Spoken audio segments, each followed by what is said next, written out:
One can say that a myth or a story is the condensation of the wisdom of a particular culture. In a way, it is the dream of a whole society, and one can learn so much about what's going on and what's likely to happen in the next hundreds of years from the mythology which springs up from the people. It's just incredible to understand how we are formed by the mythology which goes on in the back of our head or at the bottom of our soul, so to speak. Our decisions, our choices, our moods, our aspirations, the very reason we live are largely formulated by the mythology which one carries within one. And to know one's myth is really to know oneself, to know one's pattern, to know one's fate. Some incredible mythology surfaced in the 12th century, and there's reason for a good argument that our time, our modern era, began in the 12th century.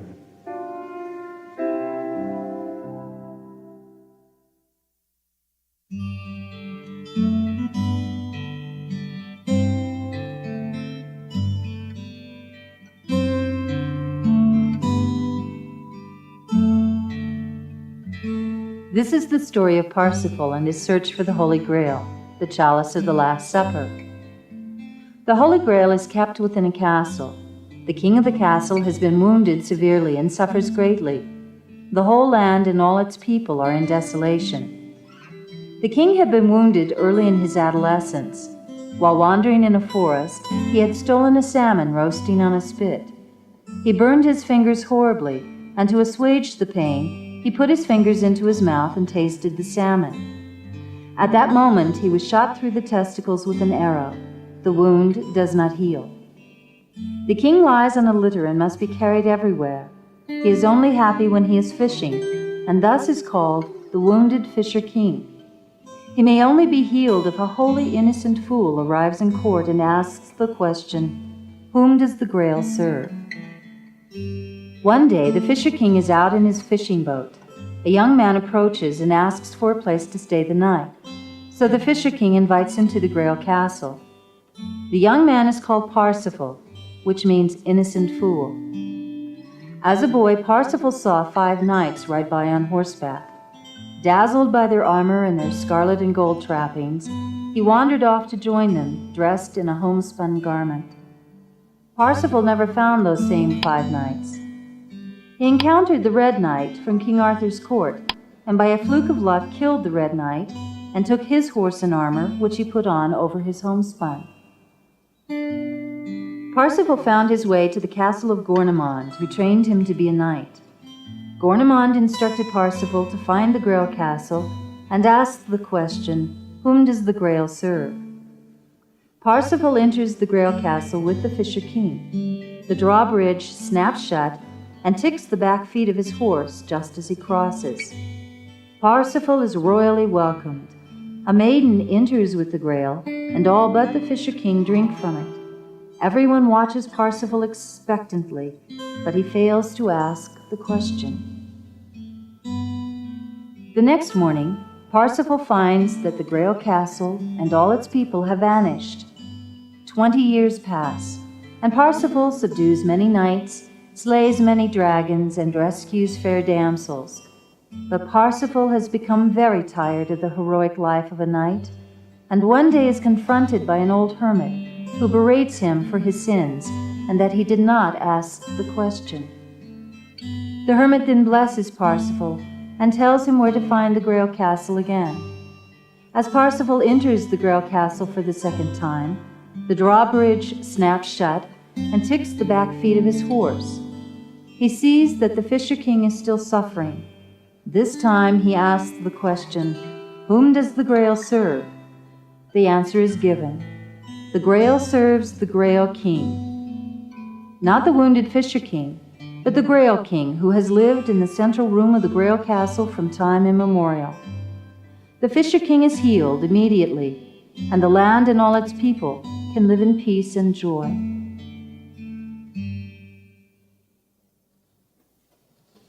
The story of Parsifal is such a good story because it's such a very human story. The Arthurian tales and the Round Table and the great knights and all the things that they were doing are bigger than life size. But Parsifal is so much a human being, and one can identify easily with him. In 1948 and 9, when I was studying at the Jung Institute in Zurich, in Switzerland, I had a room with a private family. One day they said, "You know, we can't call you Robert. It just doesn't fit. It won't do. Is it all right if we call you Parsifal?" Yes, that's fine. About a week later, Mrs. Jung, who was lecturing on the Grail myth and to whom I'm indebted for most of the information I'm talking about now, announced that the word Parsifal meant innocent fool. So I went home and I said, "I'll bet you don't know what Parsifal means." And they said, "Oh yes, we know." So they had me very well tagged. I've been Parsifal all of my life, as is true of most modern people. Robert, can you tell us how the Grail legend has affected you in your personal life? Well, the Grail legend is really my autobiography. It's touched me profoundly. The results of it turned into my first book, He, which is really autobiography, only thinly disguised. It's such a wonderful myth because it's the biography of every modern person who has any contact with his inner world. And according to the story, I blundered into the Grail Castle the first time. That's how it always happens. I was 16 years old. I'd lied about my age, got a job. It was a night job and I couldn't sleep the day before. I was too excited. The job was a terribly hard job. I'd never worked hard physically in my life. It was hard on me and it was very hard on my feet. So I worked all night. I was horrified. I was stricken. I was really just bowled over by the harshness of life and of the adult world, how hard people had to work. The roughness and the rudeness and the impersonality of the big factory where I'd gotten the job. When they finally let me loose about 4 in the morning, there's only one thing in the world I wanted more than a bath and my bed to go back and take care of my bruised and exhausted body. But more than that, I needed to see something beautiful, or my philosophy and view of the world just wouldn't hold up. So I got in my car and drove up to the West Hills of Portland, Oregon, which is where I lived, to watch the sunrise. And that was my first Grail Castle experience. That sun rose in a glory which I've experienced very rarely in my life. This was the first time of it. And curiously, I heard it more than I saw it. I tasted it and I felt it and I heard it and I saw it and I touched it. It was such a profound experience that it touched all of those faculties. It was all the glory of the world wrapped up into one experience. I watched for nearly half an hour, and then my tiredness came back again. I went back to my car. The tire had gone flat. And by the time I changed the tire on the car, I was thoroughly miserable. The vision had gone, and there was just an aching body and exhaustion and despair left in my life. I went home and had my bath and slept the whole day, went back to my job again that night. I kept the job going, but at terrible cost. The chief legacy of that job was that it gave me my first Grail Castle experience. I searched hundreds of times after that.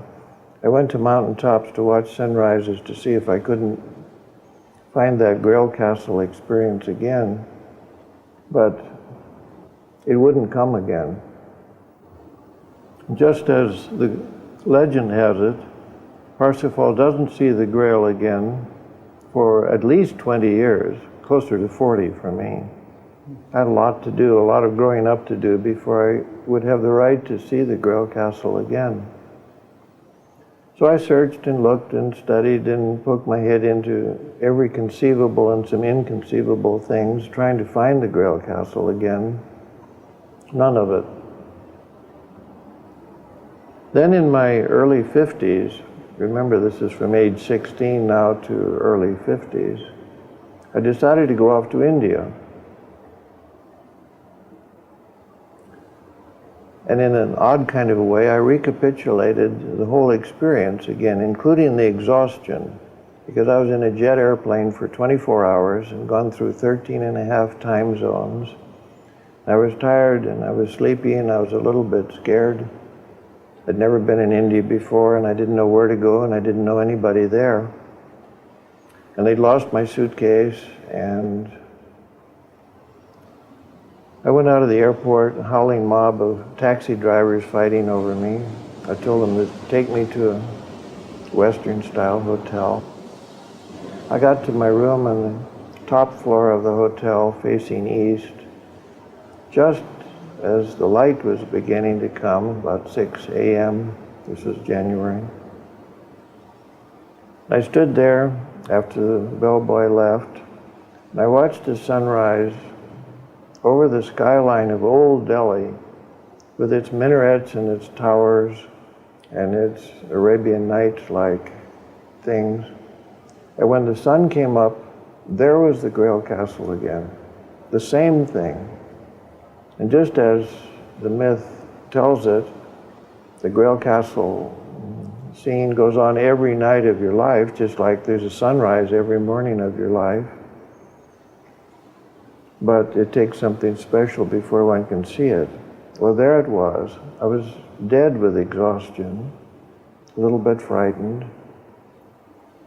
But I saw and heard and tasted and felt that sunrise, and it was all the glory of the Grail Castle again.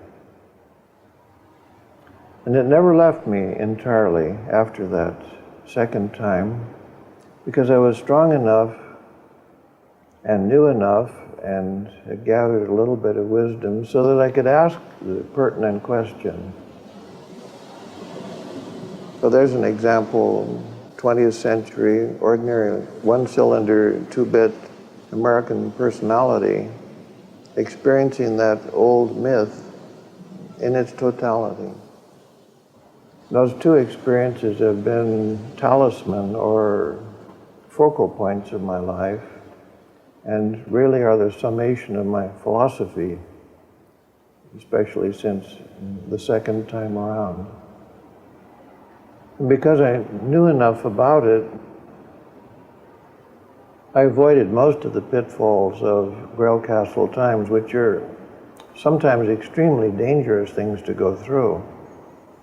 One can inflate horribly, and I had the sense not to try to be the big guy, or start a new sect or a movement, or come back from India, the great teacher, or something like that. One has to be very cautious with Grail Castle times. They're almost totally private experiences, and it's not good to talk much about them, or certainly it's not good to use them as fuel for the fire of one's inflations. Throughout time, young men have been helped by fathers and father figures. But in this story of Parsifal, he doesn't have a father. This is really the history of the ego of a modern man. He starts out fatherless, which is true of most of us. We aren't very well fathered, any of us. Fathers are gone most of the time. Our whole industrial world takes fathers away from us. Few boys are around their father during work time. So in essence, we grow up fatherless. We're too much mothered. It's interesting that the people who are strongest in this mystical structure, who are the true Parsifals, are fatherless. They're inadequately fathered, or their father is dead, or father didn't function very well. It's as if they have to go on farther themselves, which makes them strong, or can finish them off. That's a dangerous thing. If one does it well, he's likely to get the highest value out of it. But if he doesn't do it well, that drawbridge may knock him off and he becomes a casualty of life.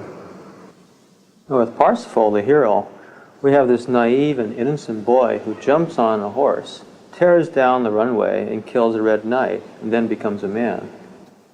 Just for the sake of the story, Parsifal only has an old nag of a horse which couldn't gallop down any way at first. And he kills the red knight and takes his wonderful black stallion. And that's the one that he gets on and can't stop. That's so amusing, I can scarcely bear that bit because it comes too close to home. What youth hasn't gotten on a black stallion and didn't know what to do with it when he got it going? Every boy turning into a man has to do his red knight battle somewhere, somehow, on some level. Last year in India, I made friends with a fisher village. And the young boys became men the same day that they're capable of paddling a one-man boat out through the surf. And those little slips of kids were out there paddling, putting their whole heart into it. It probably would be 5 years before they'd ever get a boat out through the surf, but they were trying. And they were getting stronger, and waves would batter them back in again, and they'd be dumped up on the shore. But one day, they would paddle a boat out through the surf, and then they were men. That was the initiation rite for them. Now, an introvert, like me, does it very differently. He's not so likely to go out and win a big, showy battle somewhere. He will pursue this whole thing and do exactly the same thing, but in his own introverted way. It will be very private. Probably nobody else will ever see it or ever know it. But he fights some kind of extremely introverted, private, monk-like, monastic battle inside himself, which scarcely would rank as heroism to anybody else's eyes, but it's the introvert's equivalent of it. My harpsichord, which has played a very important part in my life, was part of my red knighting. There's a Fantasia and Fugue in A minor by Bach, which is a difficult thing to play. And I struggled with that Fantasia, I think about as long and as fiercely as those fisher boys did in India to get through that surf. I finally memorized it and could play it tolerably well. That's another form of red knighting. To continue with Parsifal, he also slays dragons. In Western psychology, the dragon almost always represents a man's mother complex. And every heroic journey in the West consists in large part of slaying dragons and rescuing fair maidens who have been captured by the dragon. And most young men have to go out and rescue a goodly number of fair damsels in actual physical form. And any girl who is worth her salt knows this about a boy and will arrange incidents for him to rescue her, because he needs to rescue a fair damsel. And she also needs to be rescued. Now, the introvert forms of this are much more solitary, and one is less likely to go out and win fair maiden against terrible competition or awful perils to his life. The introvert will work these things out, again, very privately in those interior struggles. It's just as good to conquer a mother complex in the form of a mood as it is to conquer one's mother complex in a great tournament or ordeal of strength or something like that. The mother complex in a man is that quality which would defeat him. It's his moodiness, it's his defeatist attitude, it's the quitter in a man It's a thing that wants to crawl back into the safety of childhood and be taken care of. As a friend of mine put it, he said, it's that thing in me that wants to pull the covers up over my head when I wake up in the morning and play as if the world isn't there. Every man, whether he be introvert or extrovert, has a big battle with his mother complex. If he loses that battle, he isn't worth his salt the rest of his life. What is the difference between the Grail Castle and the womb of the mother? I think the two are practically synonymous, one inside and the other outside. And a boy has to leave his personal mother and his mother complex and that stupid homespun one-piece garment in order to earn the right to the archetypal mother, which is the Grail Castle and the Grail. Which is to say, you have to leave the Garden of Eden before you can get to the heavenly Jerusalem. And it's a hell of a journey in between. The Grail Castle is that visionary, mystical, interior world which is always just down the road and turn left. You always must go left into the unconscious, inward, in order to find the Grail Castle. And it's never far away. That's maddening to a man when he knows that that probably highest value and greatest joy that a human being is capable of is never very far away, just down the road to turn left and go over the drawbridge. But in fact, or in essence, it's not available to one much of the time. That is, if one looks in actual fact for it. If one looks in imaginative fact, it's always nearby. Virtually every man remembers the time when he blundered into the Grail Castle when he was about 16, 15, 17 years of age. And he was there only for a few hours, an ecstatic time when the whole world glowed before him. And then he loses it because he hasn't the equipment for holding it, or he hasn't earned it. Then follows that 20 years or so, and he has a second chance at a conscious visit to the Grail Castle. And not very many men do the second visit. And if they don't, 45 years of age and on is downhill. Like Oscar Wilde once said, from here on down it's uphill all the way. But if one does it right, and he's really been a heroic personality and done his life correctly, he has a second chance at the Grail Castle. And if he will ask the question, then it's his for the rest of his life. And his old age will be a highly creative process then. If after 20 years a man does reach the Grail, then what would it mean for that man to serve the Grail, to serve God? Well, it's a whole basic attitude. That word attitude carries a lot of weight for modern people. What is one's attitude? A man can walk from here to there and do something, and another man can walk from here to there and do exactly the same thing. And the two of them have different attitudes or different values in back of it. And it makes a whole difference whether he earns the Grail Castle or misses it. It isn't so much what you do, it's the attitude with which one does it. That is, that old-fashioned, archaic question, whom does the Grail serve? Is it for me? How much money in the bank for me? Or does it serve the life process and our whole cultural or racial place in the world? If you ask any man on the street what he lives for, or what is the meaning of life, or whom does the Grail serve, that would be old-fashioned language for it. Of course he would answer, it's for me. What's in it for me? There's the psychology of virtually every modern man that the Grail serves the ego. It's for me. What's in it for me? And the real answer, if you're in the Grail Castle is that the Grail serves God. The Grail serves the Grail King. It serves that which is greater than I. It's that moment, or it's that transition, or it's that evolution which makes a man fit to stay in the Grail Castle for the rest of his life then. That's an enormous point of evolution when Parsifal asks the question.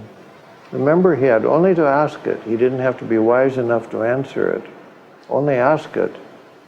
It was said that the answer went reverberating through the whole Grail Castle then.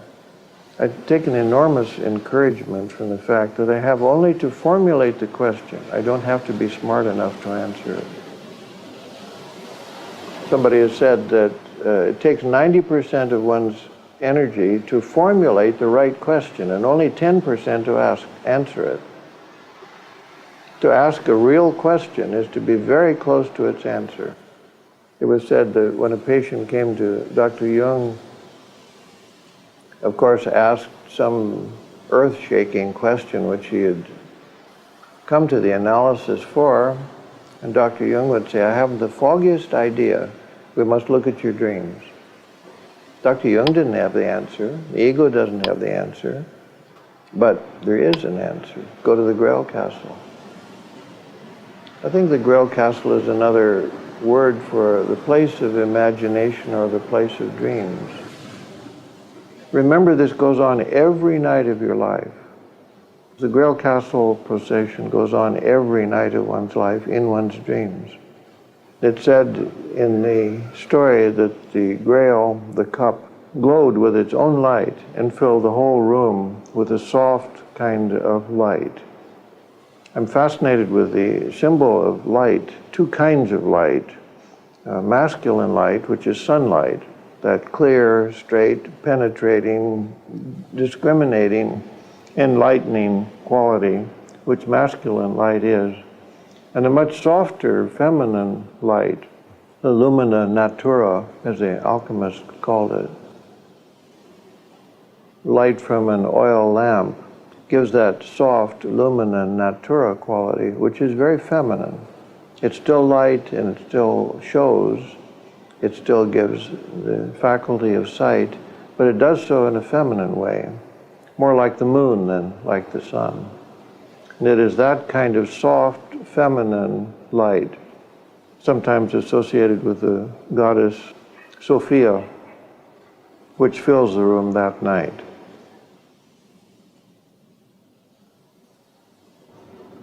Now, who is this old hermit? Is there an analogy in contemporary times? The old hermit is that hermit part of you which knows how to be alone. Every character in this story is some part of the individual personality. The old hermit is that fellow in one who likes to go fishing alone on a Saturday afternoon, or just go away and tinker about with anything to keep you occupied, basically while you can be alone. The old hermit is the aloneness, or the high introvert in one. And it's he who can lead you to the Grail Castle a second time. The myth is principally in its extroverted form because it is speaking to an extroverted society. So not much mention is made of that extremely introverted quality which the old hermit represents. But he is mentioned and he is there. A small nourishment for the introverts in our society that the myth only speaks for 5 minutes of the old hermit. And that's about the proportion of introversion to extroversion in our society. The hermit part of one is always angry with the extroverted part, which has been busy raising your family and earning your money and building your empire and so forth. And generally the hermit just has to wait for 20 years or so until a fellow's got that all done or disillusioned himself enough so that he isn't interested in it anymore.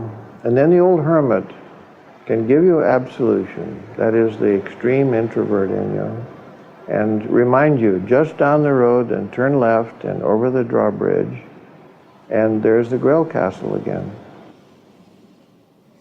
I've spent much more time with the old hermit, and in a way I've turned into an old hermit. I'm the one who sits quietly here in my cliff house, and people come to talk things over, and I'm leading a much more introverted life than most Westerners do.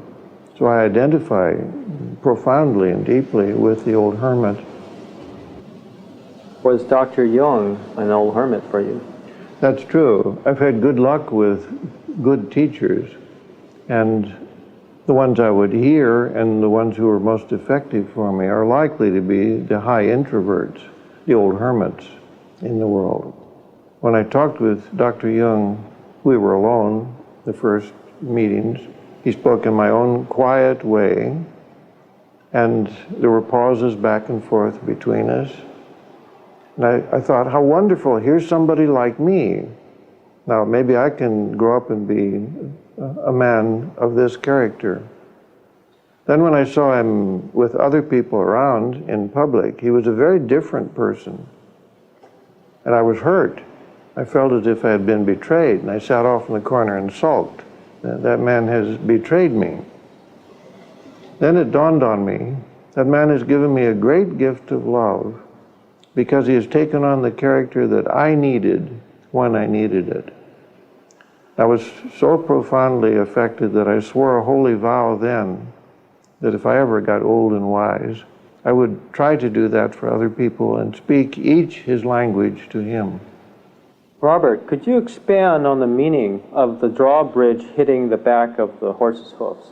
It's a kind of punctuation, and a dangerous one. There are many casualties at the ticking of the back hooves, and it's a back hoof. It's back there where you're not noticing it. It's something you've gone over and can get you from behind. That horse could be knocked off its feet. The danger is that it is extremely perilous to make the transition from the ordinary world, just the highway out there, and the Grail Castle, which is the timeless world, or it's the mystical, visionary world. And when the drawbridge snaps closed, that means the dividing line between heaven and earth, or the imaginative world, and the secular, everyday world. That's a dangerous moment. If one does it unconsciously, like a youngster, he'll take drugs, or you'll get some new form of meditation, or you've just heard of yoga or something like that. You'll make this transition sort of in an adolescent bravado, and he may end up flat on his face. It's a dangerous moment. India is exquisitely aware of transition points, and virtually every transition that one makes in India is accompanied by ceremony. The great passages of life, like adolescence into manhood, or middle age, or the moment of death, or the wedding ceremony, are highly marked. They're highly differentiated by elaborate ceremonies, even some that has never occurred to me to look at.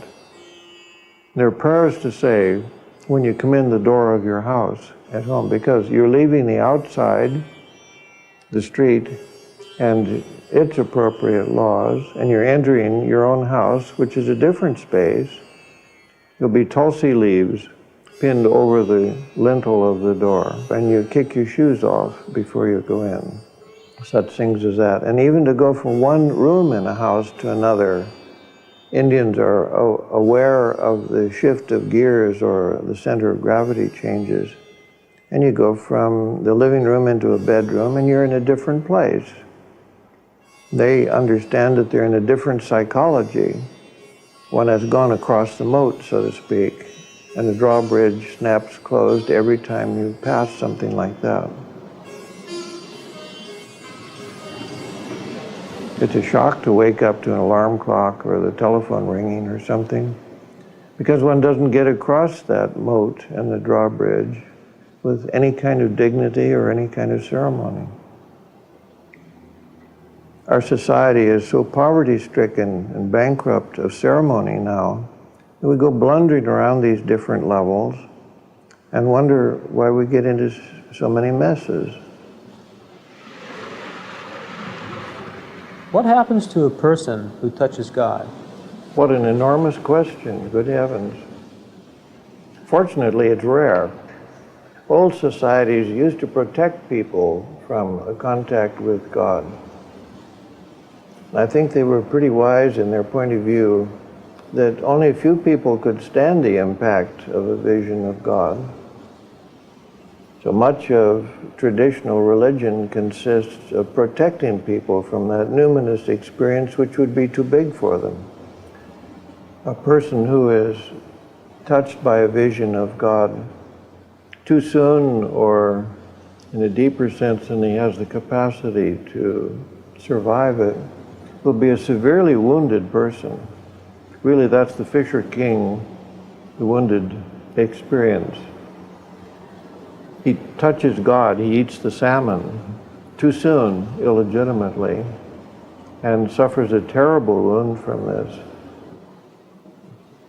The fish has been the symbol of Christ since the very beginning of Christian times. And I think the church, in its very conservative way and its very practical view, would have us take a little bit of the nature of Christ at the altar rail during communion. And we take a little bit of it, and it's handed to us by a priest who mediates it. And there's been a ceremony preceding all of this, and a ceremony succeeding it. And the priest is protected. All these wonderful forms and structures and protections which the church provides for us, those are all ways of touching the salmon or touching the nature of Christ in a safe way.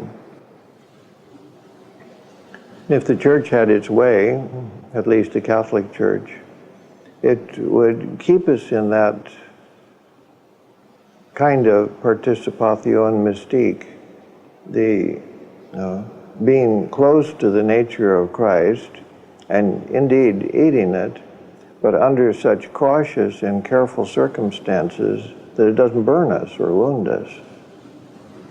All of this implies the role of the priest who makes a way or a bridge or a hinge between this world and the next world.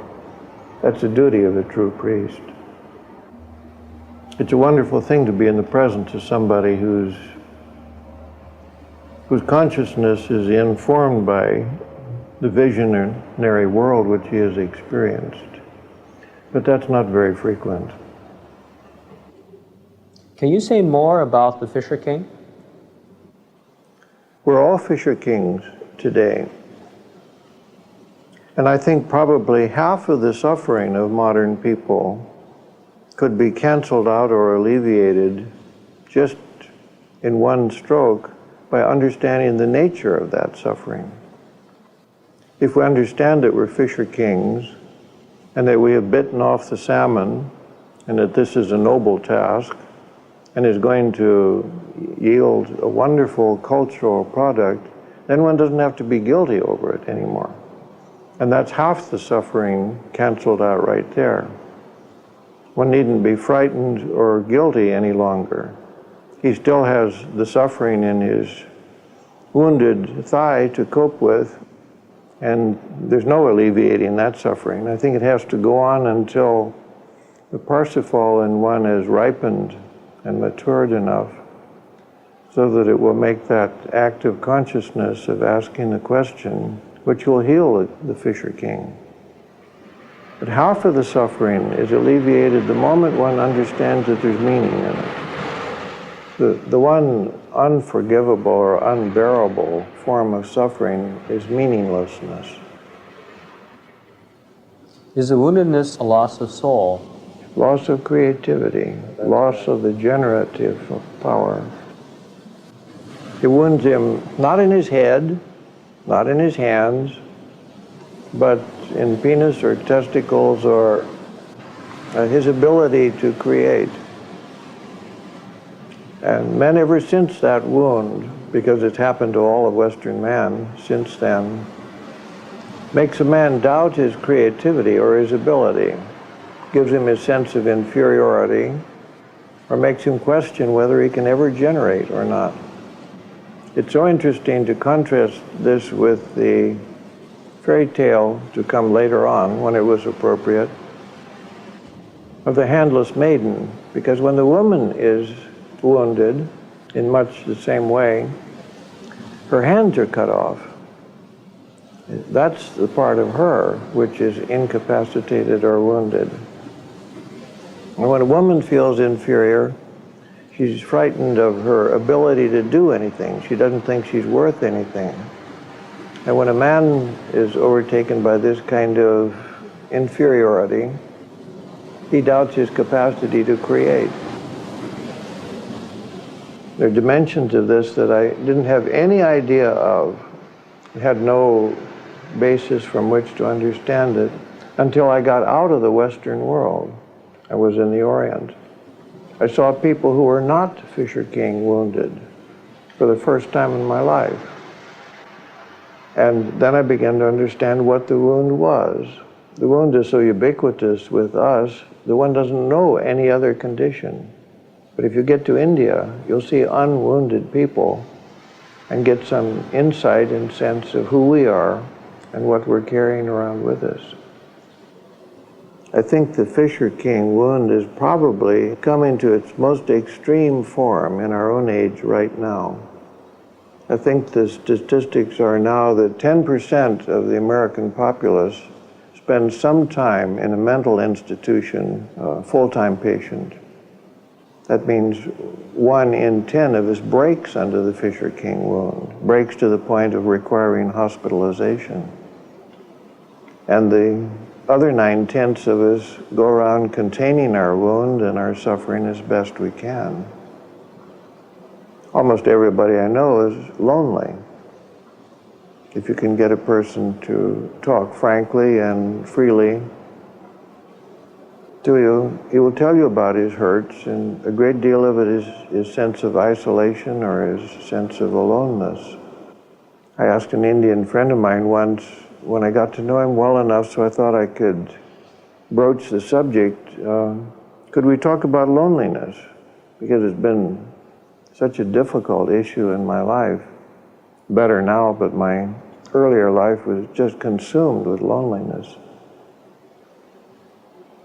And he said, "I'm sorry, Robert, I can't talk to you about loneliness because I've never been lonely in my life." And that was the most eloquent answer he could give. An Indian is not a lonely person, and he does not suffer from isolation. He doesn't solve it, he doesn't have it.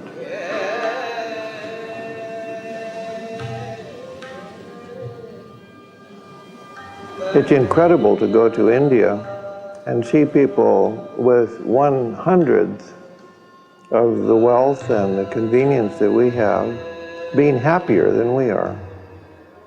A kind of existential suffering, as it's called in the West now, not known in traditional India, because they never made the Fisher King wound. They are unwounded people, psychologically speaking. Now, physically, they're in terrible shape. It left me speechless to find out that in an Indian family, everybody knows in what order they will starve to death if food gets scarce. The youngest girl goes first, and they go up the line of girls, and then the youngest boy starves if food is getting more and more scarce. And so it goes. In that dimension, they're in terrible straits. But psychologically, they are unwounded and much happier than we are. They never bit on that stuff of individualism or individuation. That's probably the greatest difference between an Oriental and an Occidental, is that we harbor this concept, for better or for worse, and there's some of both, that I am an individual, I am unique. The moment I say that or adopt that concept, I'm immediately a fisher king with salmon in my mouth and an incurable ache in my groin. We can't banish the fisher king wound, but thank God the myth tells us how we can solve it. And that is by a specific act of consciousness, which I think supersedes the wound with meaning. I think that's the Western path. If we find meaning, that which we found wounding prior to it takes on meaning and is no longer a wound. It's that wonderful moment, and I think the appropriate reaction to it would be to laugh for a week, is that there was nothing wrong in the first place. That it's a great divine drama which is going exactly as it should go. It's so interesting to observe what a Westerner means by individuation and what an Easterner is likely to mean by enlightenment. A Westerner generally implies, though he may use varying language for it, that he brings his individuality or his uniqueness to an absolute pitch. And a Westerner would call that enlightenment. An Easterner would call enlightenment the extinction of individuality or separateness or uniqueness. If you ask an Eastern teacher, does one still exist after enlightenment? He will ask you, does the dewdrop still exist after it falls back into the ocean? And while you're trying to puzzle that one out, he's gone off to afternoon tea. Of course the dewdrop still exists, but not as a dewdrop anymore. An Easterner likes to temper his idea of the extinction of any personality or individuality by saying that a truly enlightened person is the ultimately compassionate person, which means he is aware of the rest of mankind. Buddha in his compassion consented to stay on the face of the earth after his enlightenment and be a teacher, which certainly takes the rest of mankind into consideration. So I think these two things are simply the north and the south path up the mountain to the top, and they arrive at the same place.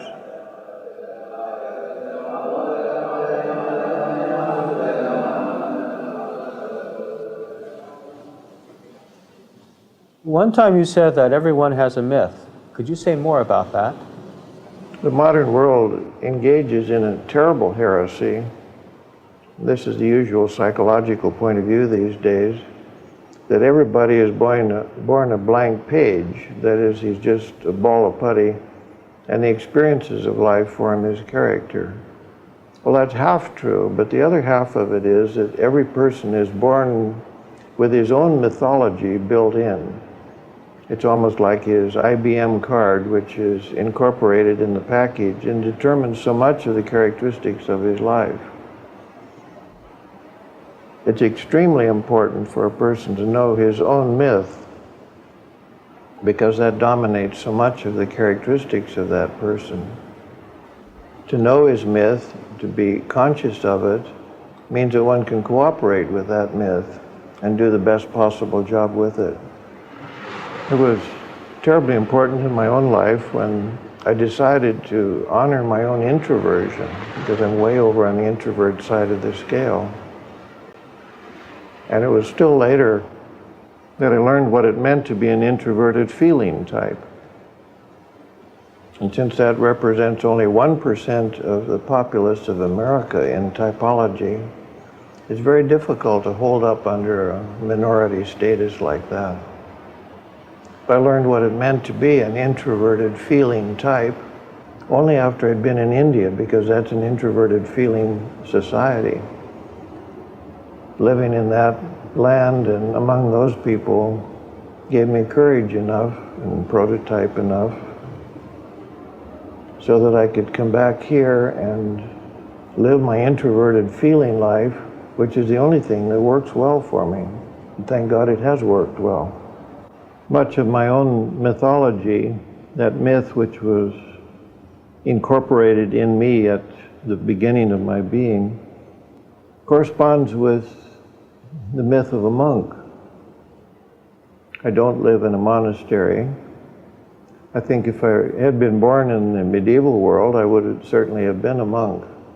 I'm no less a monk now, but I live it in its modern form, and I don't take on the cliches of monasticism. I don't wear curious clothing or stick to a particular order.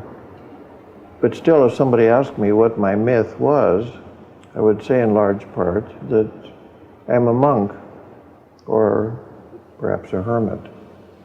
That doesn't mean that I'm unrelated, but it gives some idea of what you can expect from me and what you can't expect from me. Many people have called you a mystic.